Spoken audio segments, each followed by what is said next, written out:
Ola, eu son un árbol do té e o meu nome científico é Leptospermum de flor vermella. Eu procedo e son nativo de Nova Zelanda e o sureste de Australia.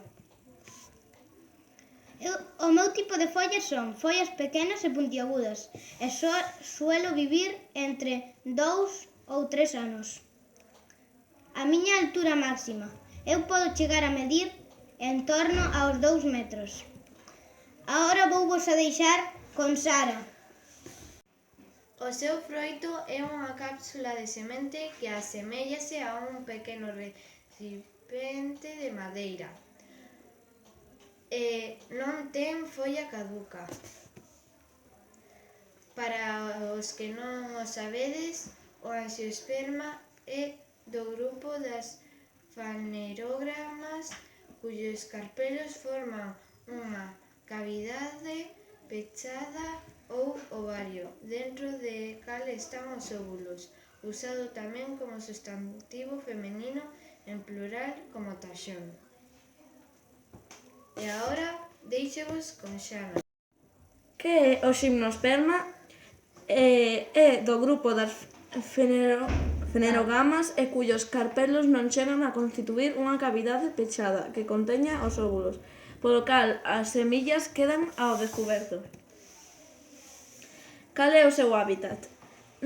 O seu hábitat é nas zonas subalpinas, bosques costeros húmedos, bosques templados e áreas ardidas do interior. Agora vos paso con Lucas. Utilidades. Utilízase na xardinería polas súas flores llamativas e as súas follas e cortezas que teñen propiedades medicinais que se utilizan en infusións e remedios naturais. Tipo de madeira. A madeira facilita o traballo polo seu peso lixeiro. É madeira blanda e leña suave e serve para elaborar produtos artesanais. E agora o árbol do té vaivos a facer unha serie de preguntas. E agora vamos ca ronda de preguntas. Cal é o meu nome científico? Leptospermum de flor vermella. Cal é a miña procedencia? Nova Zelanda e Australia. Ata que altura podo chegar a medir? De 2 a 3 metros. Teño folla caduca? Non. Como son as follas?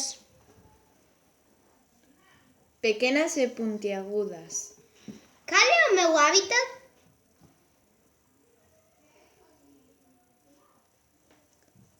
Zonas subalpinas, bosques, etc. Para que me poden utilizar?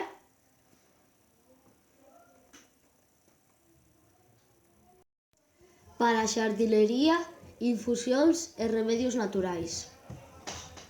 Como é a madeira? É blanda con leña suave e bastante lixeira. Bueno, Chao. adeus. Adeus.